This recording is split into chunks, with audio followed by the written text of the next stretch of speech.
कैसे हो? मेरा नाम मनीष शर्मा और स्वागत करता हूँ आपके अपने यूट्यूब चैनल एमएस स्टडी पे। ठीक है, आज से करेंगे अपन केमिस्ट्री का सेकंड चैप्टर स्टार्ट। पहले वाला चैप्टर अगर किसी ने देखा नहीं है तो वो देख लीजिए। दूसरा चैप्टर बड़ा ही इंटरेस्टिंग पार्ट होगा अपना। ठीक है, अगर अच्छा लगे ना तो वीडियो को थम्स अप कर देना। तो चलिए स्टार्ट करते हैं अपना कल का जो टॉपिक बीच में रहा था वही।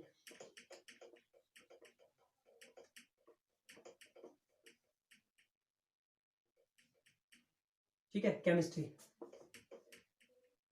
ठीक है, चलो स्टार्ट करते हैं। देखिए, केमिस्ट्री के बारे में कल अपन ने थोड़ी थोड़ी छोटी छोटी बातें की थी, है ना, वो आज कर लेते हैं। कई भाई नए भी होंगे। लेवासियर, सबसे पहले एक नाम आया था लेवासियर। Who is this? ये कौन था भाई लेवासियर, है ना? तो याद रखना, लेवासियर एक वैज्ञानिक था जिन्होंने क्या किया, केमिस्ट्री नाम निकाला या खोजा केमिस्ट्री को। ठीक है, और केमिस्ट्री के पिता कहलाए, है ना। जी आपने मारवाड़ी भाषा में किया ने केमिस्ट्री को बापूजी बड़े हो कहीं बड़े हो केमिस्ट्री को बापूजी। ठीक है, अति बात समझ में आई सके। देखिए, केमिस्ट्री जो शब्द है ना, वो एक ग्रीक भाषा का शब्द है कीमिया। कौन सा शब्द है? कीमिया। इससे ली गई है। केमिस्ट्री शब्द कीमिया से लिया गया है और इसका अर्थ क्या है भाई, सबको पता है, काला पदार्थ। ये बात अपनी कल की क्लास में हो चुकी थी। ठीक है, इससे ज्यादा ही हो गई थी, लेकिन इतनी तो मान के चलो कि इतनी बात तो हो गई थी। ठीक है, अब आगे स्टार्ट करते हैं आज का टॉपिक। भाई, हमने कल पढ़ा था मेरे हिसाब से कि व्हाट इज केमिस्ट्री, केमिस्ट्री क्या है या केमिस्ट्री किसे कहते हैं। तो देखिएगा, मैंने एक डेफिनेशन लिखी थी, द स्टडी ऑफ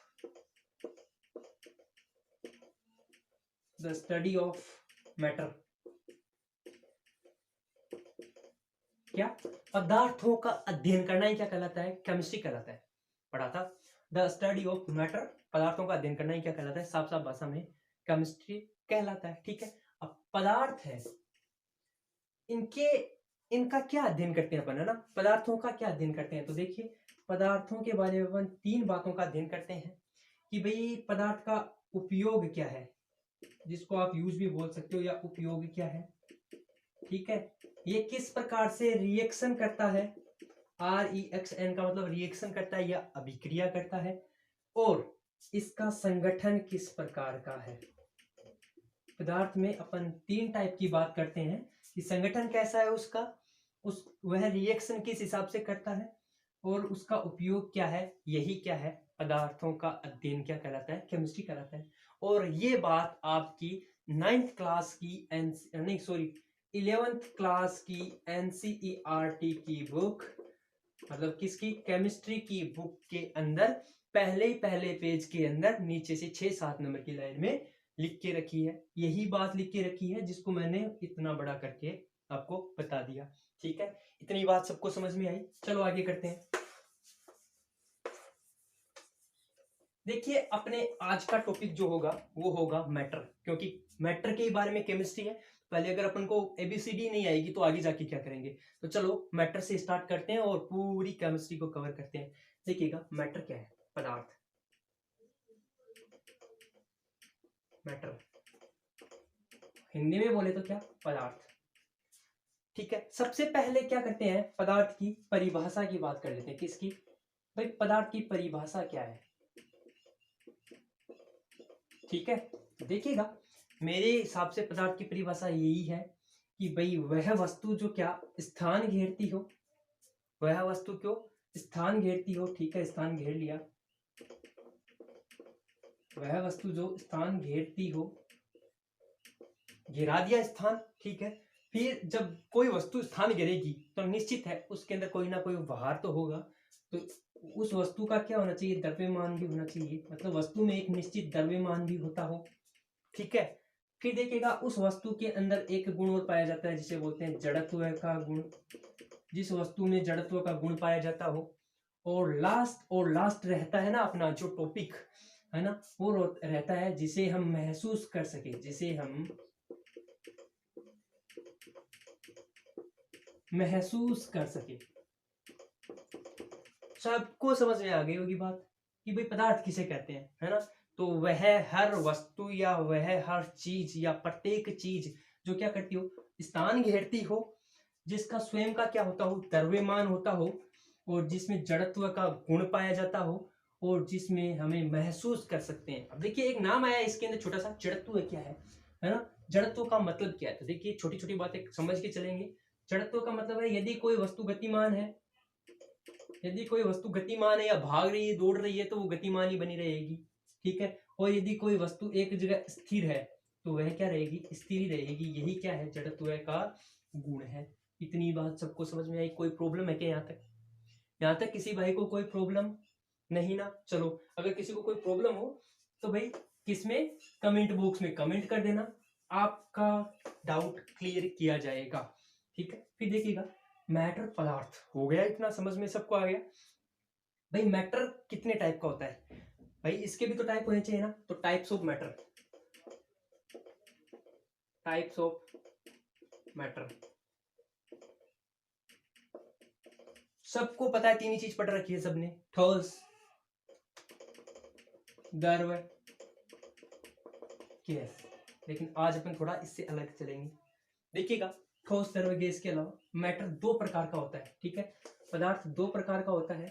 पहला होता है वो होता है on the basis of physical state, on the basis of BASICS, basis of physical state, ठीक है। और दूसरा होता है वो होता है on the basis of chemical state, ठीक है। दो प्रकार का होता है, फिजिकल स्टेट और केमिकल स्टेट। हिंदी में बोलो तो भौतिक अवस्था के आधार पर, हिंदी में क्या? भौतिक अवस्था के आधार पर। सबको समझ में आनी चाहिए बातें, छोटी छोटी बातें। और केमिकल का मतलब क्या? रासायनिक अवस्था के आधार पर। इतनी बात सबको समझ में आई? चलो अब भाई दो टाइप हो गए तो दोनों के अंदर पढ़ेंगे। अभी ठोस, तरल, गैस का तो नाम ही नहीं है अपने पास। तो देखिएगा on the basis of physical state है ना, इसके आधार पे ये होता है 5 टाइप का, है ना, जिसको बोलते हैं अपन सॉलिड, लिक्विड, ठीक है, और गैस, ठीक है, फिर प्लाज्मा, ठीक है, और फिर आती है जो आती है अपनी BAC। इतनी बात सबको पता है? 5 टाइप की होती है, सॉलिड, लिक्विड, गैस, प्लाज्मा और BAC, ठीक है। हिंदी में बोले तो ठोस, द्रव,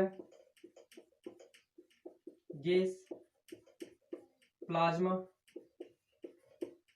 और यहाँ पे क्या? Bose Einstein condensate. BEC का क्या नाम है? Bose Einstein condensate. इतनी बात सबको समझ में आई? फिजिकल स्टेट के आधार पे दो प्रकार के हो गए, सॉलिड, लिक्विड, गैस, सॉरी 5 प्रकार के हो गए, सॉलिड, लिक्विड, गैस, प्लाज्मा और BEC। यहाँ तक किसी को कोई प्रॉब्लम नहीं ना? आगे चलो फिर देखिएगा on the basis of chemical state, है ना, इसके आधार पे ये दो टाइप के होते हैं। एक होता है प्योर मैटर, एक होता है प्योर मैटर। प्योर मैटर का मतलब क्या? शुद्ध पदार्थ। एक होता है क्या? शुद्ध पदार्थ। और दूसरा होता है वो होता है अशुद्ध पदार्थ, इम्प्योर। सबको बात समझ में आई? इम्प्योर का मतलब क्या होता है भाई? अशुद्ध पदार्थ। किसी को कोई प्रॉब्लम? शुद्ध पदार्थ, अशुद्ध पदार्थ, केमिकल स्टेट के आधार पे दो टाइप की। अब शुद्ध पदार्थ है वो मैच करो यार, लाइट चली गई है, ठीक है। शुद्ध पदार्थ है वो होता है 2 टाइप्स का, और ठीक है, कौन कौन से? एक होता है तत्व और दूसरा होता है वो होता है मिश्रण, सॉरी कंपाउंड। दूसरा क्या होता है? कंपाउंड। देखिएगा कैसे। तत्व को हिंदी इंग्लिश में बोलते हैं एलिमेंट, दिखाई दे रहा होगा। तत्व को इंग्लिश में बोलते हैं क्या? एलिमेंट। आई बात समझ में? कंपाउंड को क्या बोलते हैं? यौगिक। किसी को कोई प्रॉब्लम है क्या यहाँ तक? नहीं होनी चाहिए। लास्ट बचा कौन? अशुद्ध पदार्थ। और अशुद्ध पदार्थ में अपना कौन आएगा भाई? मिक्सर। कौन आएगा? मिक्सचर। हिंदी में बोले तो क्या? मिश्रण। ले लो भाई, किसी को स्क्रीनशॉट लेना तो डायरेक्ट, ठीक है। देखिएगा मैटर दो प्रकार का होता है। पदार्थ कौन से? On the basis of physical state और on the basis of chemical state. Physical state के आधार पे दो टाइप का होता है, सॉरी फिजिकल स्टेट भौतिक अवस्था के आधार पे 5 टाइप का होता है। कौन सा? सॉलिड, लिक्विड, गैस, प्लाज्मा और बीईसी। आई बात समझ में।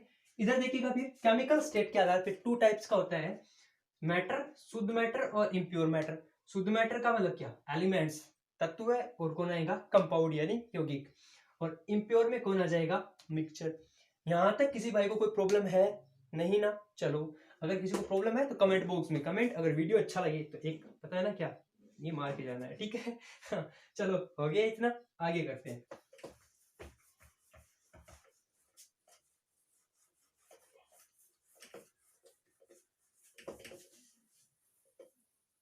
हाँ, आगे देखिएगा अपना भाई। आगे की बात ऐसी है कि अपन ने देखा है, सबने पढ़ा भी है, प्रकृति में 2 प्रकार के जीव जंतु या जो भी पदार्थ वगैरह पाए जाते हैं। एक होता है लिविंग, दूसरा होता है नॉन लिविंग। अब भाई सबको पता है आराम से, लिविंग का मतलब क्या होता है, जीवता फिरे, है ना? जी का भाई लोग कई बार मिला ना कहेंगे जीवते फिरे। लिविंग का मतलब जीवता हूँ, और नॉन लिविंग का मतलब मरेड़ा, मतलब है अजीव, है ना? मरेड़ा मत लिख लीजिए कोई, क्या अजीब, इतनी बात समझ में। अब लिविंग में देखिएगा कैसे स्टार्ट होता है, पहले सेल बनती है, फिर टिश्यू बनते हैं, है ना? ऐसे करते करते क्या लास्ट में एक बॉडी बनती है अपनी। ऐसे करते करते इसमें बीच में और भी प्रोसेस आते हैं, जैसे ऑर्गन का निर्माण होना, है ना? ये सब प्रोसेस, पहले सेल, टिश्यू, फिर एक बॉडी बनती है। ऐसे ही क्या होता है, ऐसे ही देखिए नॉन लिविंग्स में पहले होता है एक एटम। एटम का मतलब सबको पता है क्या होता है, परमाणु भाई जी। कोई प्रॉब्लम, ठीक है। एटम से क्या बनता है भाई, मॉलिक्यूल। क्या बनता है, मॉलिक्यूल। किसी को कोई दिक्कत नहीं है। चलो, मॉलिक्यूल से देखिएगा क्या बनता है, एक कंपाउंड। यौगिक भी बन सकता है और या मैटर भी बन सकता है, तो अपन यहाँ पे मैटर ही ले रहे हैं। क्या बनता है भाई, मैटर, ठीक है। एक मॉलिक्यूल, अणुओं से क्या बनता है, पदार्थ बनता है। मॉलिक्यूल को क्या बोलते हैं भाई, अणु। और मैटर का सबको पता है क्या बोलते हैं, पदार्थ, ठीक है। ये चीज मैंने क्यों बताई है, देखिए समझने के लिए कि भाई एक छोटी से छोटी इकाई सेल होती है, उससे टिश्यू, ऑर्गन, बॉडी वगैरह वगैरह बनते हैं। ये तो बायोलॉजी का पार्ट था, इसको तो छोड़ो, इसको ले लेते हैं अपन। भाई देखिएगा नॉन लिविंग में, नॉन लिविंग को भी काट दीजिए, कोई दिक्कत नहीं है, समझने के लिए था। अपने पास 3 चीजें हैं, एटम, मॉलिक्यूल और मैटर, ठीक है। तीनों में देखिएगा एक चीज अपने पास सबसे बेस्ट है, एटम। बात करते हैं एटम क्या होता है। एटम होता है सबसे सूक्ष्मतम इकाई, पदार्थ की सबसे सूक्ष्मतम या सरलतम इकाई, है ना? सरलतम भी बोल सकते हैं इसको, और सूक्ष्मतम भी। सूक्ष्मतम इकाई सबसे छोटी होती है, सबसे छोटी होती है सूक्ष्मतम और सरलतम इकाई। फिर एटम मिलके मॉलिक्यूल्स का निर्माण करते हैं, और मॉलिक्यूल्स मिलके किसका, मैटर का निर्माण करते हैं, ठीक है। अब देखिएगा मॉलिक्यूल्स जब बनते हैं ना, मॉलिक्यूल्स के बाद जब मैटर बनता है ना, तो इस वक्त, है ना, इस टाइम 2 प्रकार के बल कार्य करते हैं भाई। 2 प्रकार के, कितने प्रकार के, 2 टाइप्स के बल कार्य करते हैं। पहला होता है, उसको बोलते हैं अंतर आणविक आकर्षण बल। अंतर आणविक आकर्षण बल,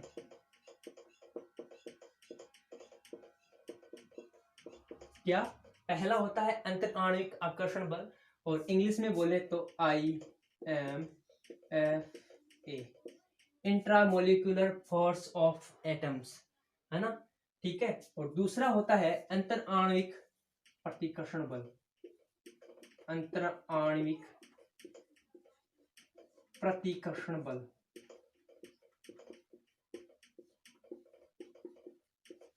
ठीक है। अंतर आणविक प्रतिकर्षण बल, इसको बोलते हैं IMFR। इंग्लिश में फुल फॉर्म बोले तो इंटरमोलिक्यूलर फोर्सेस ऑफ रिपल्सन, है ना? मतलब अंतराण्विक बलों के अंतराण्विक अणुओं के मध्य क्या, प्रतिकर्षण बल, ठीक है। आई बात समझ में, किसी को कोई प्रॉब्लम है क्या? जब कोई भी पदार्थ होता है उसके बीच 2 प्रकार के बल कार्य करते हैं, या कोई भी एटम्स, है ना, एटम के बीच भी काम करेगा, क्योंकि एटम भी तो मॉलिक्यूल बनाता है ना, और मॉलिक्यूल से मैटर बनता है। तो किसी भी पदार्थ के बीच 2 प्रकार के बल कार्य करते हैं, IMFA और IMFA।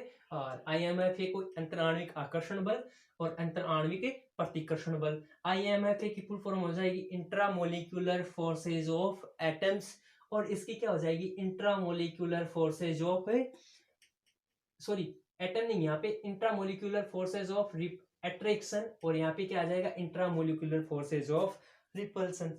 यहाँ तक किसी को कोई प्रॉब्लम है क्या? नहीं।